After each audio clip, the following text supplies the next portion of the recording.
सति परमात्मन् मादशान्मुग्धान्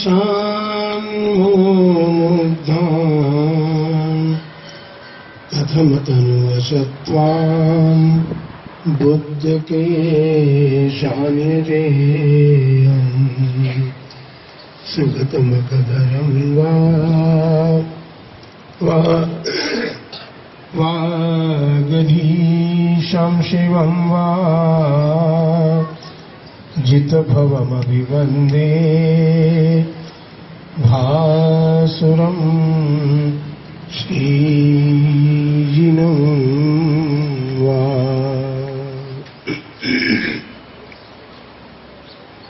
देवादिदेव 1008 श्री आदिनाथ भगवान की 20वीं सदी के प्रथमाचार्य चारित्र चक्रवर्ती आचार्य श्री शांति सागर जी महाराज की, परम पूज्य आचार्य श्री वीर सागर जी महाराज की, परम पूज्य आचार्य श्री शिव सागर जी महाराज की, परम पूज्य दीक्षा गुरुवर्य धर्म शिरोमणि आचार्य श्री धर्म सागर जी महाराज की, परम पूज्य आचार्य रत्न श्री अजित सागर जी महाराज की, परम पूज्य शिक्षा गुरुवर्य आचार्य कल्प श्री सुर सागर जी महाराज की, परम पूज्य आचार्य श्री ज्ञान सागर जी महाराज की, श्रीमद् जैन धर्म की।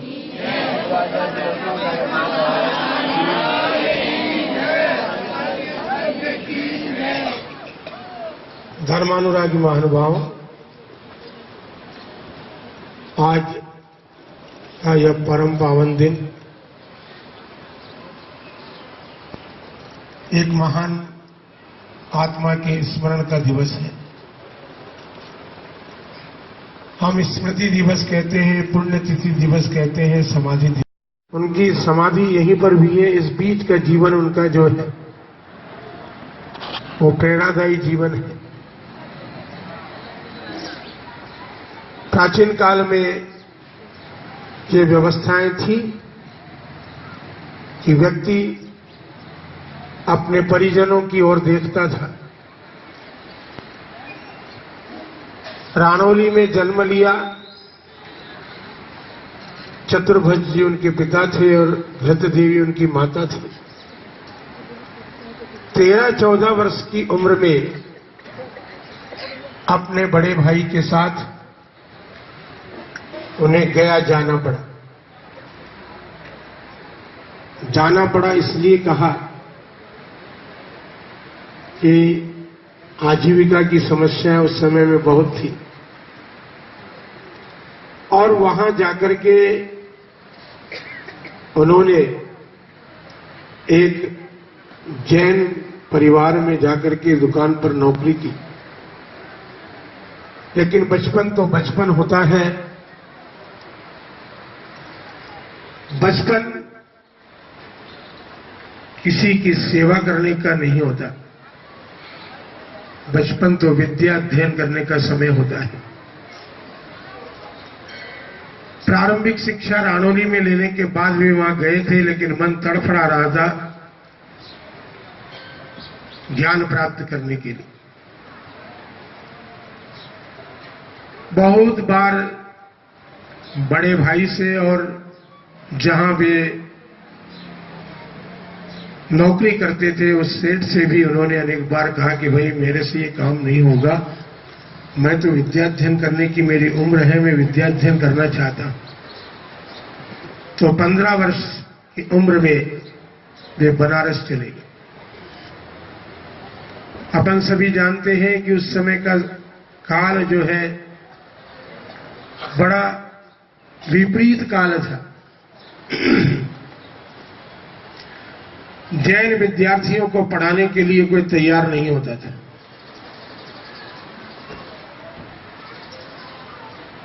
एक प्रकार का वातावरण था जैसे संस्कृत जैसी विद्या पर एक वर्ग विशेष ने अपना अधिकार मान रखा था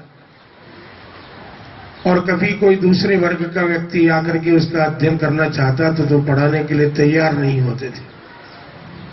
फिर भी एक सूत्र भूरामल जी के मन में था, हार मानने वालों की नहीं, पुरुषार्थ करने वालों की हार नहीं होती। और उन्होंने पुरुषार्थ किया, बनारस के अनेक विद्वानों से संपर्क में आए और उन विद्वानों के संपर्क में शादवाद महाविद्यालय में रहकर के उन्होंने ज्ञान प्राप्त किया।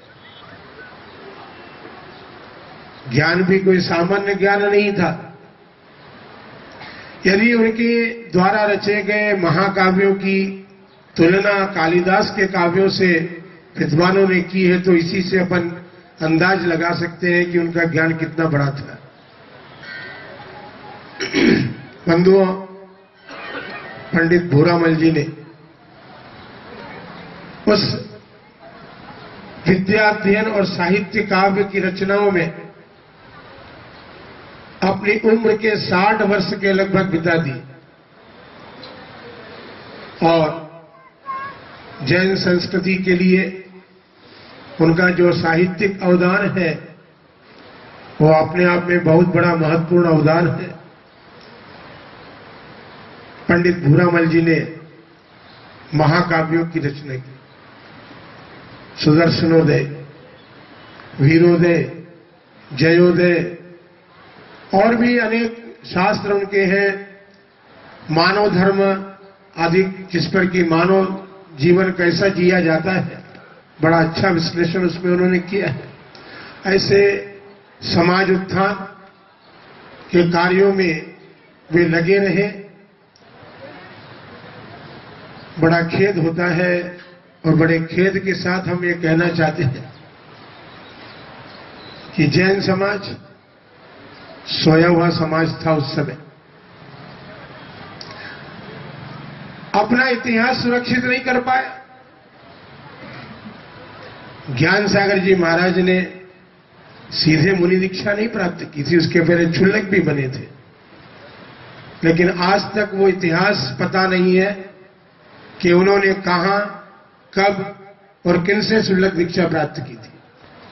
जो कुछ अभी काव्य उनके महाकाव्य प्रकाशित हुए हैं, उनमें जो इतिहास लिखा गया है वो इतिहास अनुमानित है, पूर्णतया वो प्रामाणिक नहीं कहा जा सकता, क्योंकि अनुमान के आधार पर लिखा गया है। क्षुल्लक दीक्षा के इतिहास की बात कर रहे हैं हम। बंधुओं, सोचने की बात है कि ऐसे महापुरुषों के इतिहास को यदि हम सुरक्षित नहीं रख पाए, और कब की बात है, 20वीं शताब्दी की बात है, कोई 200-400 साल पुरानी बात भी नहीं। अनेक इतिहास हमारे जीवन में सुरक्षित देखे गए हैं। बंधुओं, जब वे ज्ञान भूषण क्षुल्लक के नाम से प्रसिद्धि को प्राप्त हुए और उन्होंने वहां से चले, उस समय हरियाणा प्रांत से चले थे, जयपुर पहुंच करके उनको देशभूषण महाराज जी का दर्शन प्राप्त हुआ। उनके ज्ञान से आचार्य देशभूषण महाराज जी भी प्रभावित थे। बड़े विनोद प्रिय भी थे आचार्य देशभूषण जी महाराज, हमने देखा। और विनोद में क्षुल्लक ज्ञान भूषण की चादर उतार करके नीचे रख दी और एलक बना दिया। वे एलक अवस्था में आचार्य श्री शिव सागर जी महाराज के पास पहुंचे। उसके पीछे एक इतिहास था, रहस्य था कि वे आचार्य शिव सागर जी महाराज के पास क्यों आए। हम इस बात को बताना चाहते हैं। आचार्य शिव सागर जी महाराज के गुरु आचार्य वीर सागर जी महाराज के पास वे व्रती बने थे भूरामल जी, और संघ में रह करके वे अध्यापन का कार्य भी करते थे। पंडित थे, विद्वान थे। शायद इसी कारण से यह अनुमान लगा दिया गया कि उन्होंने आचार्य वीर सागर जी महाराज से क्षुल्लक दीक्षा ली थी, लेकिन यह ठीक नहीं है। अभी भी खोज की आवश्यकता है। थोड़ी सी प्रसन्नता इस बात की है कि अभय सागर जी महाराज अभी उस खोज में लगे हुए हैं और उस खोज में लग करके उस इतिहास को सही करना चाहते हैं और सुरक्षित करना चाहते हैं। ऐसे ही शोधी लोग इतिहास की खोज कर पाते हैं। बंधुओं, उसके बाद जब शिव सागर जी महाराज के पास आए तो संघ और आचार्य श्री स्वयं उनसे परिचित ही थे। भले ही वो अलग अवस्था में पहुंचे थे, लेकिन उन्हें मुनि दीक्षा दी गई। और ये सुखद संयोग कहना पड़ेगा कि जिस स्थान पर आचार्य वीर सार जी महाराज के संग में ब्रह्मचारी भूरामल जी ने संघ का सानिध्य प्राप्त करके और संघ के साधुओं के बीच बैठ करके अध्ययन अध्यापन का कार्य किया था, उसी खानिया स्थान में आचार्य शिव सागर जी महाराज का आचार्य पद होने के बाद विक्रम संवत 2016 में सबसे पहले मुनि दीक्षा बनने का सौभाग्य प्राप्त किया। आचार्य शिव सागर जी महाराज के वे प्रथम मुनि शिष्य थे। उसके बाद आचार्य अजीत सागर जी महाराज हो गए, वे उनसे दीक्षित हुए थे। तो बंधुओं, परम पूज्य आचार्य ज्ञान सागर जी महाराज विद्वान थे और ये गौरव की बात है विद्वत जगत के लिए कि विद्वत्ता प्राप्त करने के बाद ज्ञान भार स्वरूप न बने, इसलिए उन्होंने चारित्र भी अपने जीवन में धारण किया। और एक सुदीर्घ तो नहीं कह सकते, लेकिन एक परंपरा रही है कि अनेक विद्वान उसके बाद दीक्षित होते रहे हैं। किशनगढ़ के ही पंडित महेंद्र कुमार जी, जो कि आगे चल करके आचार्य कलवरसुत सागर जी महाराज से दीक्षित होकर के समता सागर जी महाराज बने। आचार्य महावीर कीर्ति जी महाराज, आचार्य विमल सागर जी महाराज, और भी हम नाम गिना सकते हैं। दक्षिण भारत के आचार्य कुंतु सागर जी महाराज, जो शांति से नहीं, सुधर्म सागर जी महाराज, जो आचार्य शांति सागर महाराज के अंतिम मुनि शिष्य थे। मक्खनलाल जी पंडित जी के भाई थे, वो ज्ञानानंद शास्त्री के नाम से प्रसिद्धि को प्राप्त हुए थे। ऐसे अनेक विद्वानों ने अपने उस ज्ञान को भार नहीं बनने दिया और ज्ञान के फलस्वरूप चारित्र को धारण करके, और उन्होंने अपना तो कल्याण किया ही, लेकिन उसके साथ साथ अन्य जीवों का भी कल्याण किया। आचार्य श्री ज्ञान सागर जी महाराज इसी किशनगढ़ में विराजते थे। सन 1971 की बात है। अजमेर नगर में चातुर्मास करने के लिए मालपुरा से संघ का विहार हुआ था आचार्य श्री धर्म सागर जी महाराज का। और जिस दिन वे किशनगढ़ में प्रवेश करने वाले थे, उस दिन शक्ति का अभाव होते हुए भी हमने देखा कि शक्ति का अभाव भले ही हो, लेकिन विनम्रता, गुरु विनय और अपने से अग्रजों के प्रति जो श्रद्धा और आस्था होती है, वो व्यक्ति में अपने आप शक्ति प्रकट कर देती है। 1-1.5 किलोमीटर 2 किलोमीटर लगभग वे पैदल चल करके यहां से संघ की अगवानी करने के लिए गए थे। और संघ के साथ ही वे जब लौटे, मंदिर के दर्शन हुए। अभिषेक के समय दोनों आचार्य एक साथ बैठे। अभिषेक हो रहा था चंदप प्रभु मंदिर में, दोनों आचार्यों ने और संघ ने बैठ करके अभिषेक देखा। उसके बाद उपदेश की सभा में जाने की बात थी। मंच के पास पहुंचने के बाद आश्चर्यचकित बात थी कि दोनों के दोनों आचार्य ऊपर चढ़ने के लिए तैयार नहीं थे। पहले आप बड़ी मुश्किल से 2, 4, 5, 10, 7 मिनट बीतने के बाद दोनों बैठे होंगे। और जब उपदेश हुआ तो आचार्य ज्ञान सागर जी महाराज ने कहा कि भैया,